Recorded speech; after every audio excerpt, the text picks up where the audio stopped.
কোন হাদিসে কি আছে না আছে এটাও বিস্তারিত যে জানে না সেও অটো আহলুল হাদিস হয় নাকি হয় না? আরে হয় নাকি হয় না? কেন? দলের নাম যখন হয়ে যায় তখন বাস্তবতা আর মুখ্য থাকে না। আপনাদের নোয়াখালীতে এমন লোক আছে কিনা যার নামই শহীদ? নাই মনে হয়। এইরকম যারা আছে এই নামে রগরে এখানে হাজির আছে মাশাআল্লাহ, তারে ধইরা কি আপনারা একটু পরে কবরে চাপা দিয়ে আসবেন নাকি? বেটা তুই তো শহীদ, আর শহীদের নিয়ম তো হইলো জানাজা পইরা তারে কাফন দাফন করাতে হবে না, মানে আলাদা কইরা তার রক্ত মাখা এই জিনিসটা দিয়ে তারে পেঁচায়া যে কোনো ভাবে যে সূরাত আছে নির্দিষ্ট তাকে মাটি চাপা দিয়ে আসবেন। তো মাহফিল শেষ হলেই তারে দিয়ে আসবেন নি কবরের তলে? দেবেন না কেন? বলবেন হুজুর ওনার নামটাই শহীদ, উনি যুদ্ধে শাহাদাত অর্জন করে শহীদ হওয়া লোক না। ওই ফতোয়া হলো যে যুদ্ধে নিহত হয়েছে তার ব্যাপারে, উনি তো এখনো বেঁচে আছে, মরে নাই। আগে মরতে দেন না, পরে কবর চাপা কোথায় দিব কেমনে দিব দেখা যাবে। এটাই তো বাস্তবতা। যেমন খলিফা বললে কি বোঝায়? ইসলামী বিশ্বের রাষ্ট্রপ্রধান যিনি, যদিও রাষ্ট্র শব্দটা আসলে ইসলামের সাথে যায় না, তারপর বোঝার সাথে মুসলমানদের ইমাম যিনি, আমির যিনি, তাকেই তো বলা হয় খলিফা। যে খলিফা মানে প্রতিনিধি, তিনি আল্লাহর প্রতিনিধি, আল্লাহর রাসূলের প্রতিনিধি। আমাদের সরকাররাও প্রতিনিধি, তবে তারা নিজেদেরকে পরিচয় দেয় দেখবেন জনপ্রতিনিধি বলে। ইসলামের মধ্যেও যারা দায়িত্বশীল হয় তারাও জনপ্রতিনিধি, তবে একটা সূক্ষ্ম পার্থক্য আছে। আমাদের লোকেরা হয় শুধুই জনপ্রতিনিধি, আর ইসলামের দৃষ্টিতে যারা শাসক তারা আগে হয় আল্লাহর প্রতিনিধি, আল্লাহর রাসূলের প্রতিনিধি, তারপর জনগণের প্রতিনিধি। জনগণ যদি বলে আমরা পতিতালয় খোলা থাকুক এটা চাই, আর আল্লাহ এবং তার রাসূল বলেন পতিতালয় খোলা রাখার সুযোগ নাই, তাহলে গোটা দেশের জনগণ কি চাইলো আর না চাইলো এটা মুখ্য না, আল্লাহ কি বললেন এটা মুখ্য। যেমন আল্লাহ রাসূল সাল্লাল্লাহু আলাইহি ওয়াসাল্লামের জামানায় এক মহিলা, সম্ভ্রান্ত মহিলা, মাখজুম গোত্রের, চুরি করে ফেলে। কারণ ভালো মানুষও কখনো আকাম কইরা ফেলে, এগুলোর কোনো ঠিক ঠিকানা নাই। রাস্তায় যখন গাড়ি ঘোড়া অ্যাক্সিডেন্ট হয় দেখবেন অ্যাক্সিডেন্ট হতে দেরি, আহত লোকটাকে হসপিটালে নেওয়ার লোকের অভাব, কিন্তু পকেটের মোবাইল আর মানিব্যাগ মাইরা দেওয়ার লোকের অভাব। কে মারে এগুলো ভাই? সবসময় কি প্রফেশনাল চোররা ওত পেতে থাকে? না, এটা সম্ভব না। প্রফেশনাল চোর সবসময় ওত পেতে থাকবে এটা সম্ভব না। তাহলে মারে কিভাবে? কারা মারে? অনেক ভালো মানুষরা চোখের সামনে যখন আইফোন, স্যামসাং S24 আলট্রা অথবা হাজার হাজার টাকার মোটা মোটা বান্ডিল অথবা চকচকে করতে থাকা ব্যাংকের এটিএম কার্ডগুলো দেখে নিজের লোভ সামলাতে পারে না, ভাবে আল্লাহ এবারের মতো ক্ষমা করে দাও, পরে তোমার সাথে বোঝাপড়া করে নিব। থুক্কু কয়বার দেওয়া লাগে? হুজুরে হাতে হাত রাইখা অথবা পিঠে হাত রাইখা পাগড়ি ধইরা যেমনে হোক তওবা কইরা একেবারে যুগের হাসান বসরি হব, এবারের মতো তুমি আমারে মাফ করে দাও। তো এখন মনের মধ্যে ইস্তেগফার নিয়েই অনেকে এবারের মতো মেরে দেয়, এরপর যদি ধরা না খায় বাকি জীবন প্রয়োজনে হাজার হাজার বার আস্তাগফিরুল্লাহ পড়ে নাই। এমন হয় নাকি হয় না? তো লোভে পাপ, পাপে মৃত্যু অনেক ক্ষেত্রে হয়ে থাকে। তো মাখজুম গোত্রের মহিলা চুরি করে বসলো, এখন তার শাস্তি কি হবে সবাই জানে, আপনারাও জানেন। বাঙালির সমস্যা জানায় না, বাঙালির সমস্যা মানায়। যখন গায়ের উপরে আইসা পড়ে তখন মানতে পারে না, উল্টো হাউকাও শুরু করে দেয়। চোরের সাজা কি? চোরের সাজা কি? কোন জায়গা থেকে? এখান থেকে, এই জায়গা থেকে? কোন জায়গা থেকে? কোন হাত? ডাইন হাত না বাম হাত? কি জানেন না? কোন হাত? ডাইন হাত। মাসালা শিখে রাখেন, প্রয়োগ করতে পারেন বা না পারেন। ইলম থাকলে আমলের তৌফিক একদিন আল্লাহ চাইলে হতেও পারে, আর ইলমে যদি না থাকে তাহলে আমলের সুযোগ আসলেও তো নিজেই তখন এটা স্বীকার করতে পারবেন না। আল্লাহর খলিফা মাহদি যখন সামনে আসবে, বাস্তবতা সামনে রাখলে মনে হয় অনেকে তারও ভুয়া মনে করবে, কারণ ভেজাল মাহদি দেখতে দেখতে আসল মাহদিরে দেখাও বলবে এটা মনে হয় খারেজি, এটা মানহাজি, এটা জঙ্গি, এইটা উগ্রবাদী। তো এখন আসল জনকে দেখার পরও মানতে পারবেন, অন্তরের মধ্যে খচখচানি থাকবে। না হলে বায়াত দাতার সংখ্যা এত কম কেন হবে? হজের মৌসুমে কি 313 জন লোক যায় বায়াত করতে, অথচ বায়াত দাতা মাত্র 313। বাকিরা কি বসে বসে ললিপপ খাবে? না, বরঞ্চ অনেকেই ফিতনায় পড়বে, চোখের সামনে দেখার পরও চিনতে পারবে না। দাজ্জালের ফিতনায় লোকে কেন পড়বে? হাদিসে আছে দাজ্জালের আলোচনাই সমাজ থেকে হারিয়ে যাবে, এমনকি হাত্তা ইয়াতরুকাল আইম্মাতু আলাল মানাবিরি যিকরাহু, ইমামরা মসজিদের মিম্বারে পর্যন্ত দাজ্জালের আলোচনা ছেড়ে দেবে। তো যেই বিষয় মানুষ জানেই না, বোঝেই না, ওই ফিতনা সামনে আসলে চিনবে কিভাবে? আর না চিনলে সতর্ক হবে কিভাবে? আগে তো জানতে হয়, পরে না মানতে হয়। আল ইলমু ক্বাবলা আল আমাল। তো দাজ্জালকে দেখে অধিকাংশ লোক চিনতেই পারবে না। আজকে জামানায় দেখেন না, দাজ্জালের আলোচনাকে লোকে ফাও মনে করে। বাস্তব কথা, কয় সমাজে, কয় মাহফিলে দাজ্জাল নিয়ে, দাজ্জালি ফিতনা নিয়ে, দাজ্জালি ফিতনার ভূমিকা নিয়ে, দাজ্জাল আসার আগের পরিস্থিতিগুলো কেমন হবে হাদিসের আলোকে, এগুলোর বর্ণনা নিয়ে কয় জায়গায় আলোচনা হয়। এমনকি কেউ আলোচনা করলো লোকে ভাবে আরে কবে না কবে আসবে, 1000 বছর পরে, এত টেনশন নেওয়ার কি আছে, এগুলো আমাদের নাতি পুতিরা পাবে কিনা তাই সন্দেহ আছে। অথচ সাহাবীদের জামানায় তারা অনেক, কখনো যদি ভয়ঙ্কর কোন আওয়াজ শুনতেন, এতেই ভয় পেয়ে কেউ গাছের পেছনে, কেউ আড়ালে গিয়ে লুকিয়ে পড়তেন, এই ভয়ে মনে হয় দাজ্জাল চলে এসেছে। এমনকি আল্লাহ নবীও এই বিষয়ে অবস্থান ডাইরেক্ট এটা ক্লিয়ার করেন নাই যে দাজ্জাল কবে আসবে, ঠিক কোন বছরের কোন মাসের কয় তারিখ, বরং রাসূল বলেন ইয়াখরুজ ওয়া আনা ফীকুম ফাআনা হাজিজুহু দুনাকুম, আমি তোমাদের মাঝে থাকতে থাকতে যদি দাজ্জাল চলে আসে তোমাদের চিন্তা লাগবে না, তোমাদের পক্ষ থেকে আমি প্রতিহত করে দেব তাকে।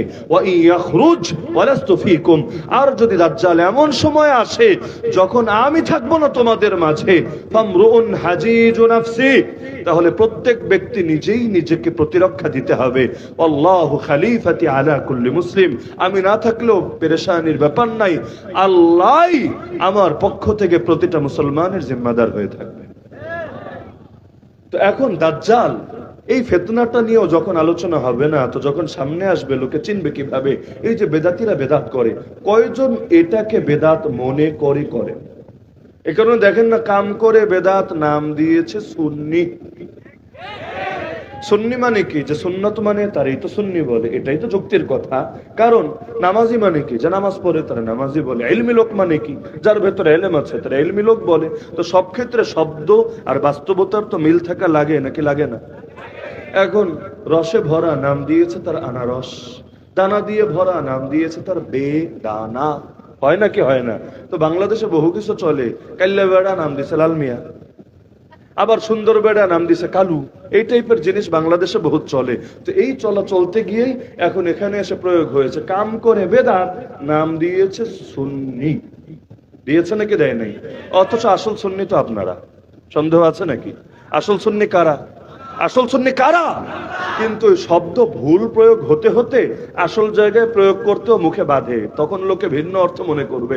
এখন যদি বলি আরে আমরা সকলে সুন্নি সেনা, কালকে দেখবেন মিডিয়ায় ক্লিপ ভাইরাল হয়েছে ওয়াহাবি থেকে সুন্নি হওয়া বক্তা, কি বলবে না কি বলবে না? অথচ সুন্নি এই শব্দের আসলে অর্থ কি, আর আমাদের সমাজে এটা প্রয়োগ করে কোন অর্থে বিকৃত। এই যেমন আহলুল হাদিস, মাদ্রাসায় যারা হাদিসের কিতাব পড়ে আহলুল হাদিস না? অবশ্যই আহলুল হাদিস, পারলে ইখতিলাফ করেন, শাইখুল হাদিস ও আহলুল হাদিস, মুহাদ্দিস ও আহলুল হাদিস, বুখারী মুসলিম আবু দাউদ তিরমিজি নাসাই মুয়াত্তা মালিক মুয়াত্তা মুহাম্মদ তাহাউই, এগুলো যারা পড়ায় সবাই আহলুল হাদিস। কিন্তু যদি বলি আহলুল হাদিস, বলবে কি রে আমরা তো হানাফি, আমগরে আহলে হাদিস বানায় দিছে কি লাইগা? আমার এখনো কানে বাজে শাইখুল ইসলাম আল্লামা শাহ আহমদ শফি আল্লাহ তাআলা তার কবরকে নূরে রঞ্জিত করে দেন। আমরা তখন উত্তরায় পড়ি, উত্তরায় এয়ারপোর্টের একেবারে পাশে একটা বিশাল মাহফিল হয়েছিল, হযরত এসেছিলেন বয়ানে, সেখানে একটা অনুরোধ করেছিলেন তিনি, আমার এখনো কানে বাজে শব্দগুলো, আদৌ এগুলোর ক্লিপ পাওয়া যাবে কিনা আল্লাহ ভালো জানে। ওই সময় মিডিয়াও তো এত ব্যাপক ছিল না, আর আমরাও মিডিয়ার সাথে জড়িত না, তো যার কারণে এগুলো আদৌ রেকর্ড হয়েছে না হয় নাই, পাওয়া যাবে না তা জানি না। তবে আমার দুই কান এবং মেমোরি এখনো সাক্ষী আছে, হুজুর বলেছিলেন যে তোমরাই আসল সালাফি আর ওরা হলো খালাফি। খালাফি মানে কি? যারা পরবর্তীদের আদর্শ ধারণ করে তাদেরকে বলে খালাফি, আর যারা পূর্ববর্তীদের আদর্শ ধারণ করে তাদেরকে বলে সালাফি। পূর্ববর্তী কারা? 1 নম্বরে সাহাবীরা, 2 নম্বরে তাবেঈরা, 3 নম্বরে তাবেঈরা। সাহাবীর আদর্শ যারা মানে সালাফি, তাবেঈর আদর্শ যারা মানে সালাফি, তাবেঈর আদর্শ যারা মানে সালাফি। ইমাম আবু হানিফাও তাবেঈ, ইমাম আবু হানিফার শাগরেদ যারা ইমাম আবু ইউসুফ, ইমাম মুহাম্মদ, তারাও তাবেঈ। তাহলে আপনারা কি তাবেঈ মানেন না? তাবেঈ মানেন না? সাহাবী মানেন না? আরে সাহাবীদেরকে মানো তো আমাদের ঈমানের অংশ। হ্যাঁ, যেই ক্ষেত্রে সাহাবীদের মাঝে ইখতিলাফ ছিল, চাইলেই তো দুই ভিন্ন মতকে একসঙ্গে আমলে নেওয়া যায় না। আর সাহাবীদের মধ্যে যে ইখতিলাফ ছিল এটা ধ্রুব সত্য, ইখতিলাফকে কেন্দ্র করে মারামারি পর্যন্ত হয়ে গেছে। জঙ্গে জামাল কি, জঙ্গে সিফিন কি, যুদ্ধ পর্যন্ত হয়েছে। কেন? হক বাতিল নিয়ে। নাউযুবিল্লাহ। যদি বলেন হক বাতিল নিয়ে, তাহলে বাতিলকে পারলে নাম বলেন? হিম্মত আছে কারো যে এক সাহাবীর পক্ষে যেতে গিয়ে আর এক সাহাবীকে বাতিল বলবেন? সাহস আছে নাকি কারো? সর্বোচ্চ বলবেন ইখতিলাফ। ইখতিলাফের ক্ষেত্রে মূলনীতি কি? দলিলের আলোকেই যদি ইখতিলাফ হয়, উভয় মতকে শ্রদ্ধা জানাতে তুমি বাধ্য। আর দলিল যদি আবার ওই কাদিয়ানি মার্কা দলিল হয়, গাজাখুরি মার্কা, জোরাতালি মার্কা দলিল হয়, ওই দলিলের 2 পয়সাও দাম নাই ইসলামের নজরে। যেমন একটা দলিল শোনাবো আপনাদেরকে যাতে বুঝতে একটু সহজ হয়। বেদাতিরা, এক বেদাতি বক্তা কিয়ামের পক্ষে দলিল দিয়েছে। কিয়াম মানে দাঁড়ানো, দণ্ডায়মান হওয়া। নামাজেও তো আমরা দাঁড়াই, নামাজের একটা ফরজই হলো কিয়াম। যার কারণে ওজর ছাড়া কেউ যদি হুদায় বৈশা নামাজ পড়ে, চেয়ারম্যান আর কি, চেয়ারম্যান, এলাকার চেয়ারম্যান না, এমনি টাকা পয়সা বেশি হয়েছে, সবার লগে দাঁড়ায় নামাজ পড়বে, এটা তার একটু ইজ্জতে লাগে। বৈশা বৈশা পুরো নামাজ সেরে দিয়েছে, অথচ দাঁড়াতে তার কোনো সমস্যা নাই। সেজদায় দিতে যদি সমস্যা থাকে, কোমরে হাঁটুতে আলাদা ব্যাপার, তো ছাড় হবে সেখানে। সমস্যা আছে যেখানে, যেখানে সমস্যা নাই ওখানে ছাড়েরও সুযোগ নাই। তো যে ব্যক্তি দাঁড়াতে পারে, দাঁড়াতে না পারলে মসজিদে আসলো কেন?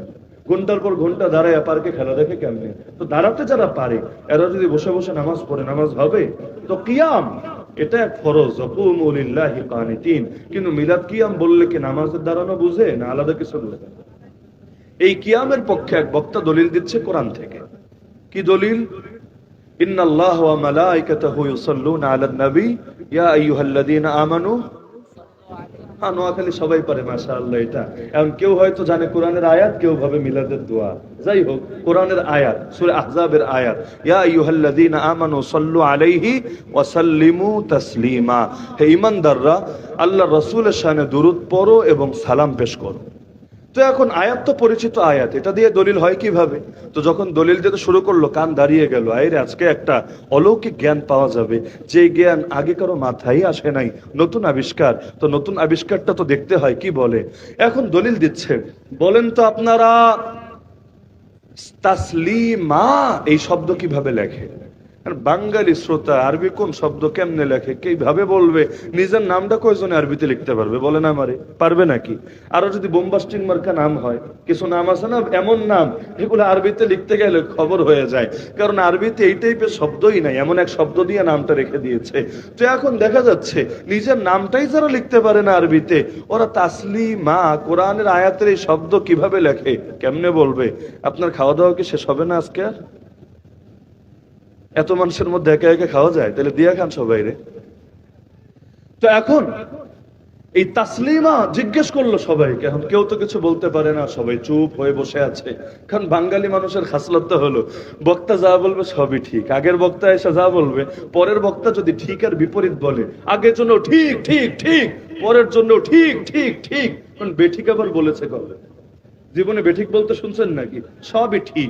এমনকি অনেকে তো নিজের স্বীকারোক্তি আদায় করতে হয়, এই জোরসে বলেন ঠিক কি না, মানে আমি সন্দেহে পড়ে গেছি, আসলে কথাটাকে ঠিক বললাম না ভুল বললাম না। আপনারা যদি বলেন ঠিক, তাহলে একটু কনফিডেন্স পাওয়া যাবে না, কথা ঠিকই আছে।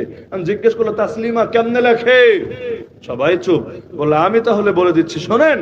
তাসলিমা লিখতে হয় তা, সিন, লাম, ইয়া, মিম, মিমের পরে একটা আলিফও লাগে। কথা হাসান, মিমের পরে আলিফও লাগে, আলিফ ছাড়া তাসলিমা লেখা যায় না। এখন জিজ্ঞেস করলো আপনারা বলেন তো, আলিফ কি বইসা থাকে না দাঁড়ায় থাকে? বসা আলিফ তো জীবনে নাম শুনি নাই, সোয়া আলিফও শুনি নাই। আলিফের নামই খারা আলিফ। আলিফের নাম কি? নাকি নোয়াখালীতে ভিন্ন নাম আছে? আলিফের নাম কি? খারা আলিফ। তো এবার তার আসল গবেষণা বের হয়েছে, আল্লাহ তাআলা আলিফ দিয়ে সালাম দিতে কেন বললো? আল্লাহ কি পারতো না আলিফ ছাড়া বলতে? আরে আল্লাহ সব পারে। ইন্নাল্লাহা আলা কুল্লি শাইইন কাদির, নিশ্চয়ই আল্লাহ সর্ব বিষয়ে পরিপূর্ণ ক্ষমতাবান। তা আল্লাহ আলিফ দিয়ে বললেন কিসের জন্য? তার মানে নবীর শানে সালাম পড়তে হবে খারা আলিফের মতো দাঁড়ায়। একেবারে কোরআনের দলিল অস্বীকার করবেন কেমনে? যদি অস্বীকার করেন আপনারা বানায় দিবে খারেজি, ওয়াহাবি, আরো কি কি জানি আজিব আজিব গালি টালি দেয় না?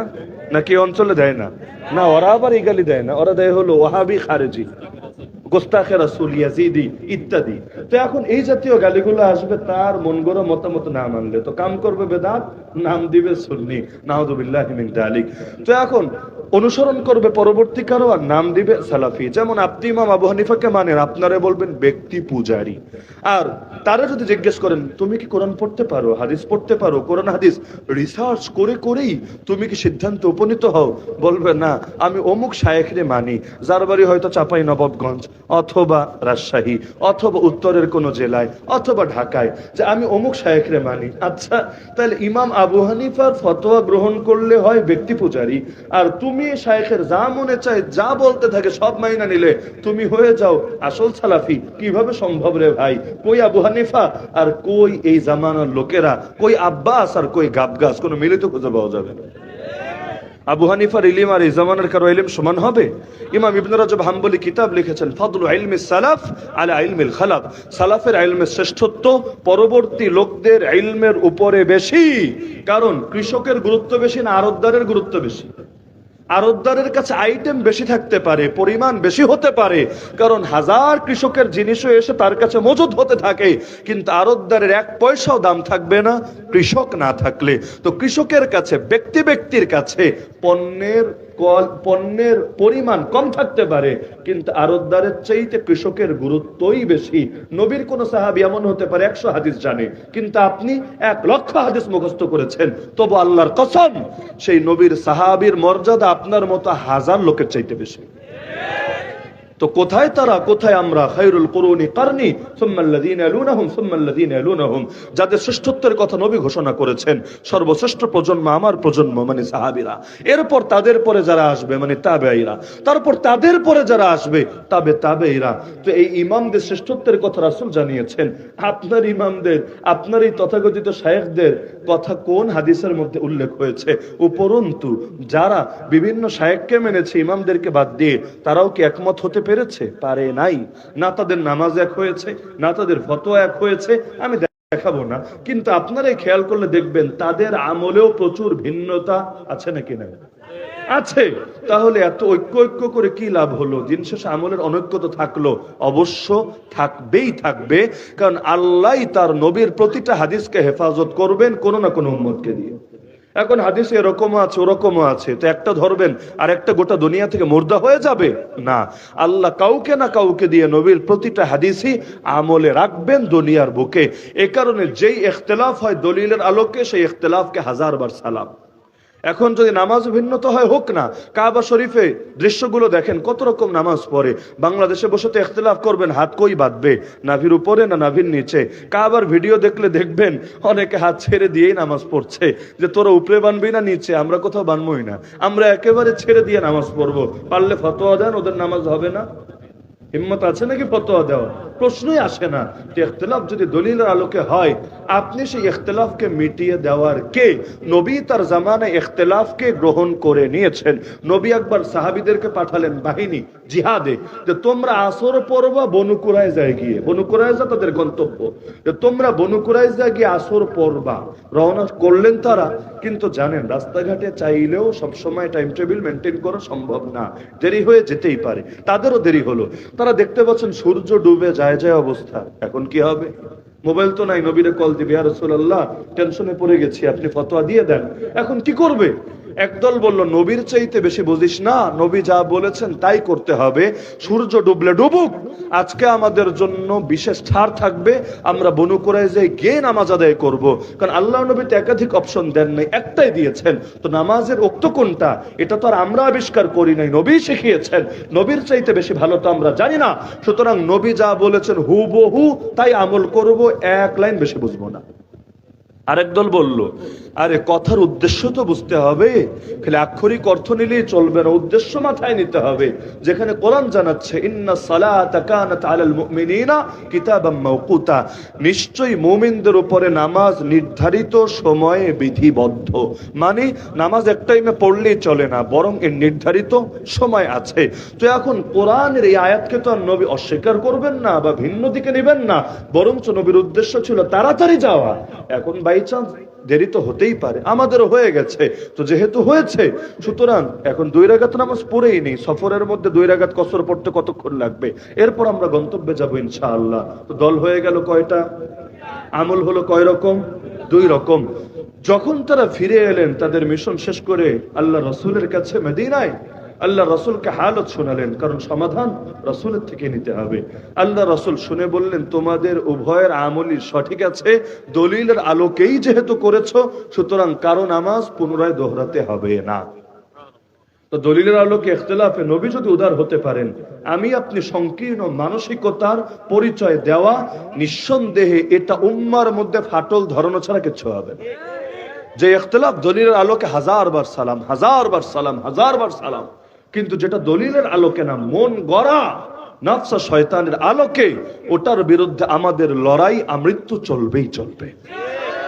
তো এখন খলিফা মানে হলো মুসলমানদের কেন্দ্রীয় নেতা, কিন্তু বাংলাদেশে খলিফা বলতে কি বোঝায়? দর্জি। কোন কোন এলাকায় যারা খতনা করায় তাদেরকে বলে খলিফা। অথচ হাদিসে আছে ইদা বুই আলী খলিফাতাইন ফাকতুলুল আখিরা মিনহুমা, দুই খলিফাকে যদি বায়াত দেওয়া হয়, মানে এক খলিফা থাকা অবস্থায় আরেকজনকে বায়াত দেওয়া হলো, দ্বিতীয়টার কল্লা উড়ায় দাও। কেন?